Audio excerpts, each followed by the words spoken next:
Alrighty then, this is MobileGamerNerd, and we are back with another Raid Shadow Legends. Free-to-play, Mystery Shard only run. So, today we are going to be doing Dragon Hard Mode. This is going to be the first in a series of 4. We haven't done, what is that, Fire Knight yet, but either way, we're going to do the other 3, and hopefully we'll get a Fire Knight win very soon. So let's go into dungeons. We're going to do the run real quick first. Just in case something goes wrong, I can always restart the video and, but who knows. Let's see what happens. We're going to go right into hard mode. Boom. See, we have beaten 1 and 2, but we're only doing stage 1 today. So we're going to show basically the team that I'm using currently to beat it, and then at the end we'll show you their builds and everything else. So here we go. Dragon hard mode, Dunskies. Now, the reason we have this set up this way, just real quick, is because we want defense on our heroes because this guy hits like a truck. So having him as a defensive lead is very, very important. We've got a Veer in here for attack down because also he hits like a truck, so we want to lower his attack. We've got Yakarl and Cleo and Syl, mainly just because they're awesome, and also because they can keep the waves in check. So let's start. Boom.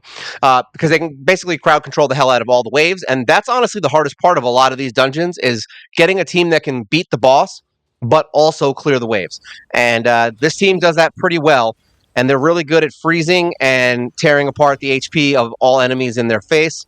Now, obviously, there's better heroes at this, like if you have Seer or something like that, where you can do some serious damage and basically one-shot the wave.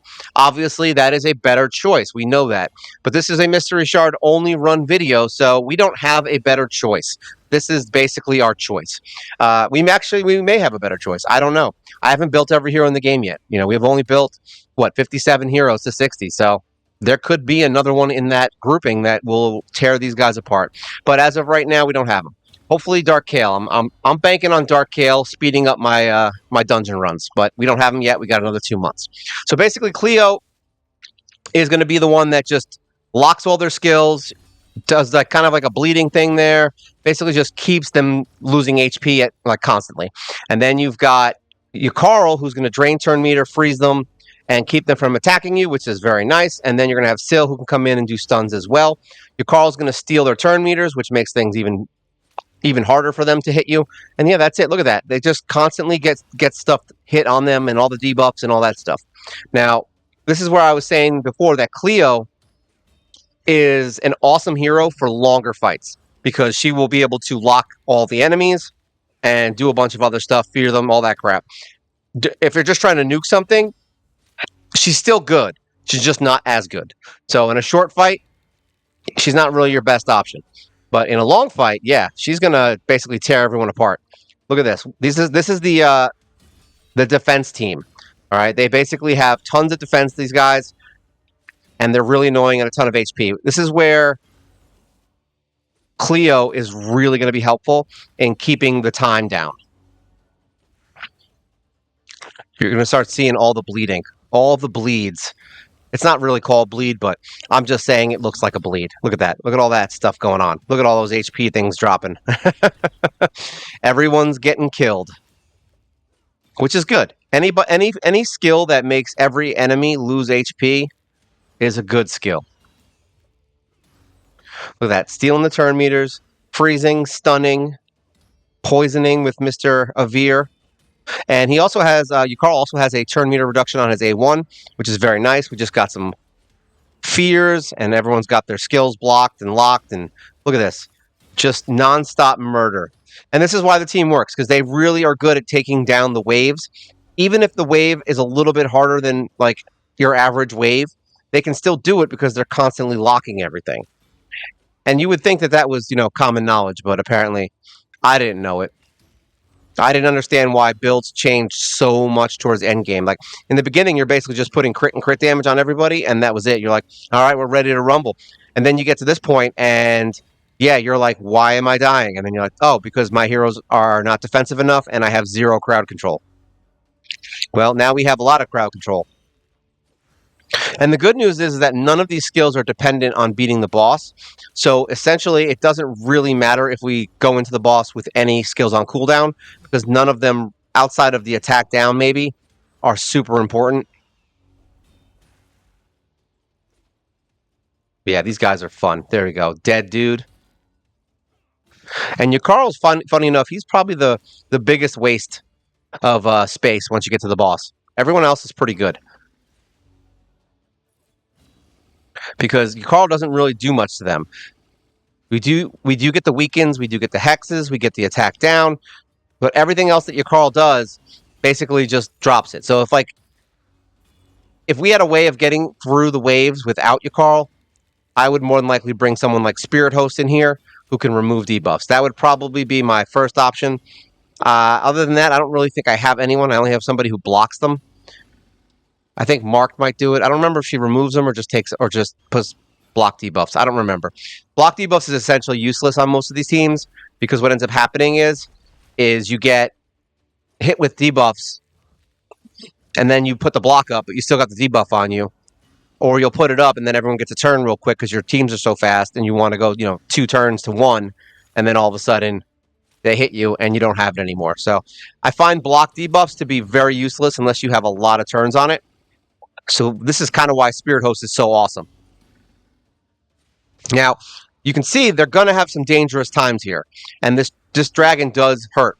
But with the speed ups and the turn meter increases and hopefully Syl and Apothecary doing their job, we should be able to keep her from dying. It's looking rough for her. She's going to go. But we have Revive, so it's okay. It's not the best option, but it's a good option. At least she doesn't have any more debuffs now. And then we get the speed ups again with Avir and with Apothecary. Avir is honestly one of the coolest heroes in the game. It took a long time for me to get him, and I was super upset about not having him for a while. And then when I finally got him, I think I actually pulled him on one of the videos and on one of the, the progression videos. And he was awesome. I was like, what? I was like so excited. I was finally got him, and I built him to 60 almost immediately. And I'm so glad I did. He is an amazing hero. The dwarfist with the mostest. All right, that stun's not that bad, and that smite's very helpful with Syl, just so you know. So if you don't have smite on Syl, you should get smite on Syl. We do have one more smite, which is good. Hopefully we can get some, no, we have the smite on it. We're good. We've got some more poisons. Ooh, smite went off. Now hopefully we can get another one just to make this go a little bit quicker.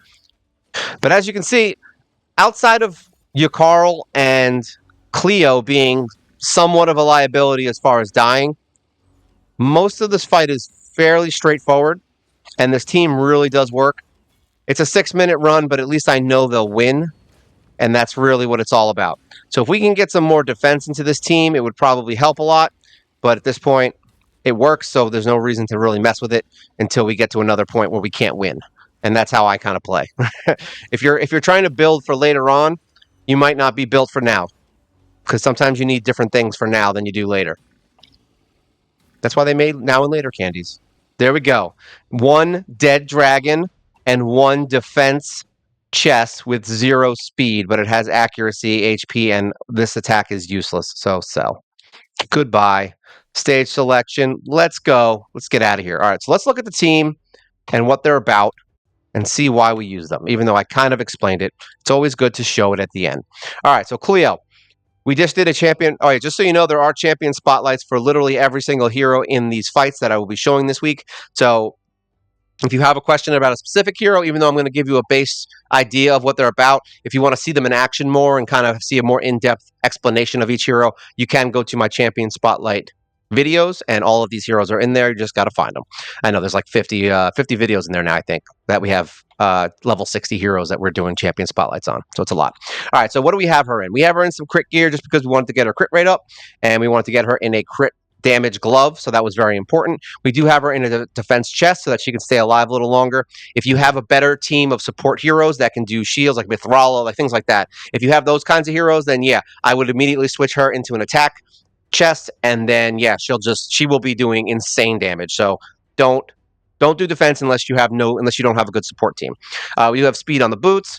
We have attack on her ring. We have crit damage on her amulet, and we have attack on her banner. You probably would want to go accuracy here. I have the attack one. That's what I had. I haven't changed it yet. I don't know if I had an accuracy banner here or not. Yeah, I didn't even have one. That's probably why I didn't do it. Yeah, so we don't have one. But I would maybe consider doing accuracy if you're trying to do higher levels, but for some reason it seems like she just hits anyway, so don't worry about it so much. All right, skills. All maxed. She's out maxed. She's got Lightning Cage. I may end up changing her Blessing to something else that does more damage, but as of right now, Lightning Cage is what we've got. I may honestly even consider doing a defensive thing, or maybe not. I don't know. That 500 attack is kind of sexy, so we might keep it for now. Masteries. We have her going all the way down to Helm Smasher. We want her breaking defense and doing damage. That's what we want. We have her in accuracy on the support side of the tree so that she can get more accuracy from the enemies that are around her. And yeah, that's basically it. She's a pretty basic Helm Smasher kind of situation. Total stats. Let's look at her real quick. Total stats. She's got 29,000 HP, 5,000 attack. Yes, very nice. 2,300 defense, which is pretty reasonable for her damage output. She's got 202 speed, which is also okay. 82 crit rate, not the best, but still works. 202 crit damage, which is anything over 200 at this point is good. We're going to try to start pushing 250 on our best damage dealers, but right now 200 is okay. 84 on the resist and 231 accuracy. This is where that accuracy banner might help you out in the higher areas. Getting this up above 300 might be a big help at doing stuff, but with her, it doesn't seem to really affect it, so I wouldn't fight yourself on it. Still, we have her in a relentless set. Very nice deal. She's all defense, basically. It's just defense gloves, defense chest. It's a flat stat. She could easily be better. Speed on her boots. She's got defense on her ring. Crit damage on her amulet. I still don't know why I do that. I could probably just put her into another defense piece to keep her alive longer. And we have accuracy on her banner because we want her accuracy to be insanely high. I think this is why we kept it, because his accuracy was 27, which was kind of nice. And I think we have another one with like 40 or something. I don't know. Either way, accuracy is the most important thing for her. Skills all max. She has Brimstone as her blessing because it's an awesome, awesome, awesome skill. Masteries. She is one of the few that we go all the way down to the Eagle Eye and get that accuracy because we want her stunning and doing things like stunning. That's it. It's all we care about is stunning. She's all defense in her in her masteries on this side. Decreases the damage received by this champion by 8% when this champion is hit with a critical hit. Basically anything to stop her from taking damage, all right? Has a 50% chance to remove debuffs, and heals the champion by 6% each time an enemy is healed, so that's kind of nice. That's more of an arena kind of thing, but I don't even bring her in there. So you might not even need that. But hey, it's up to you. It keeps her alive longer, right? All right, artifacts. Total stats. 39,000 HP. That could probably be a little higher, but it is what it is. 1,700 attack, doesn't matter. She's almost at that 4,000 mark on the defense, so she's creeping up there. Speed is terrible, 178. I would get her probably to like 250 if you want her to be a lot better. Crit rate is 65, sorry, because it wasn't that important to me. 130%. 130%, crit damage. We've got 139 resist and 331 accuracy. So yeah, she's one of the higher ones up there. We want her to be able to make sure those stuns are getting off. Yakarl is pretty badass. I love him, but he's built more for like short bursts of damage. He's not really built for staying alive in long fights. So that's why you're going to see him die once in a while. You could conceivably fix him, but that's up to you. He's good where how he is right now. Eventually, I'll switch him out. So we've got him in a crit damage glove, 80%, nice deal. Attack on the chest plate and speed on the boots. We've got attack on his ring. We've got crit damage on his amulet, and we've got accuracy on his banner. Accuracy is super important for him. He needs to reduce turn meter, and he needs to freeze everything. That's his job. Freezing. See, all skills maxed. All right, let's go to masteries. Masteries is your basic War Master all the way down to the bottom. Some accuracy stuff just to make sure he does stuff, and has a 30% chance to extend the duration of any debuff cast by this champion, even though it does not extend freeze. So you could switch that one if you want. Do like a speed thing if someone dies, or whatever. Any of the other ones that you want to do, but that's where I've got him right now. Let's close this. Total stats. He's got 36,000 HP, 4,200 attack, 1,600 defense. The reason that is because when you freeze somebody, he actually gains attack and defense. So you can leave him a little bit more vulnerable, but it doesn't help on boss fights because you're not freezing the boss. 219 speed, so he's pretty reasonable there. 78% crit rate, not the best, but just creeping below that 80 mark. So probably want to find another at least 5 to 10% in there just to kind of keep them balanced. 216% crit damage. He's got 154 resistance and 198 accuracy. So yeah, that's he's kind of built okay. He's not great. He's more built for damage than he is his accuracy, and he needs a little more accuracy to be a little bit more effective. So yeah, just so you know for later on. All right, that was them. Now we got Apothecary right here. Basically just speed. That's all that matters with him. He's got defense on his gloves. He's got defense on his chest, speed on his boots. He's got defense, defense, and defense. He has no accuracy requirements. You just need him to be fast, and you just need him to have a lot of defense, and that's it. Skills are all maxed, and Carapace Blessing for more defense. Masteries, he's got the Giant Slayer so that he does more damage with his 3-hit A1. Otherwise, everything else is pretty basic. We go down the HP side of the support tree so he can heal more and do more healing to people who are stunned and all that nonsense. Total stats for him are 40,000 HP. He's got 1,800 attack, 3953 on defense, 265 speed. Obviously, very good. Crit rate could easily be better because his heals do crit, but I never focused on it. So 32% at this point and 78 on crit damage. Resistance is 220. We don't want him getting stunned. His accuracy is 125. This could literally be wiped off the map. We do not need any accuracy on him at all. So we could easily displace this accuracy nonsense back into his other skills to maybe get him some crit rate so he can crit his heals or more resistance or more defense, basically. All right, there you go. Let's see. Who's our last buddy?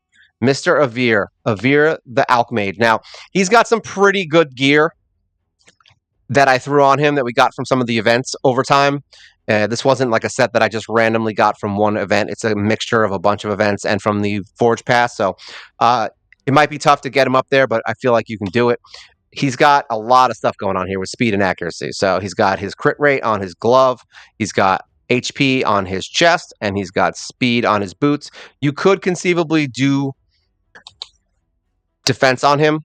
This is just the one that I had and had a lot of resist and had speed. So that's why we did it, and it is what it is. All right, ring. We've got defense on his ring. We've got HP on his banner. On his amulet, and then HP on his banner. Skills, all maxed out. He's got Phantom Touch so that he can do a little bit more damage with his hits and with his AoE. Masteries, he's your basic, once again, War Master. He's got a little bit of healing that I kind of curved off to get, and that'll help you out with increasing the healing of and value of shield buffs placed by 15% if the target has a stun, sleep, or fear, which is also very good for Dragon because they're always stunned and feared, right? No, well, at least they're all stunned, not feared. So that'll get you that, and then, yeah, the rest of it's your basic stuff for support, 30% to extend the duration of any debuff for his attack down. So that's kind of nice. All right, total stats for Mr. Fat Man with a beard. He's got 58,000 HP. He's got 2,400 attack, 2,300 defense. Probably want to push him more into the defensive area, so that's kind of an issue, but it is what it is. Speed, he's at 241. Crit rate is at 110, so obviously he's stacking. We can get some crit off of him.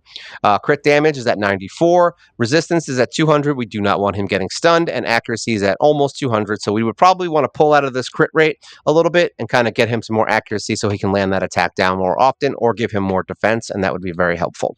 All right, so that's the team for Dragon Hard Mode. If you guys have any questions, and like I said, this is just a team. It's not the team. It's not the best team. It's not the worst team. It's just a team that works, and eventually everybody will have these guys. There's no one in this team that no one can get eventually, so if you're playing long enough, this is a team you can use. So if you're just struggling or you are trying to get to Dragon Hard Mode, if these team can beat Hard Mode, so they can obviously beat things before it. So yeah, just get these guys built up, start working on them now, because the further along you get, that hard mode creeps up fast. I'm telling you, you're going to need all these guys and get them ready to go. They're also good in a lot of other areas. So every hero on this team is pretty badass.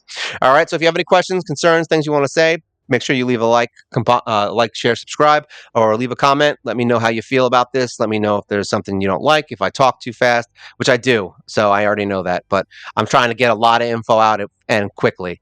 I actually go fast now when I'm explaining the heroes rather than when I'm in the dungeon. In the dungeon, I'm just like, whatever, because you're just chilling, watching a fight. All right. And if you want to support the channel, we do have, what is that? Super thanks if you're interested. You don't have to. I'm not begging you for it. I'm just saying it's there if you want to support the channel. And yeah, that's it for today. So this is Dragon Hard Mode. This is Mobile Gamer Nerd. And you guys, take care.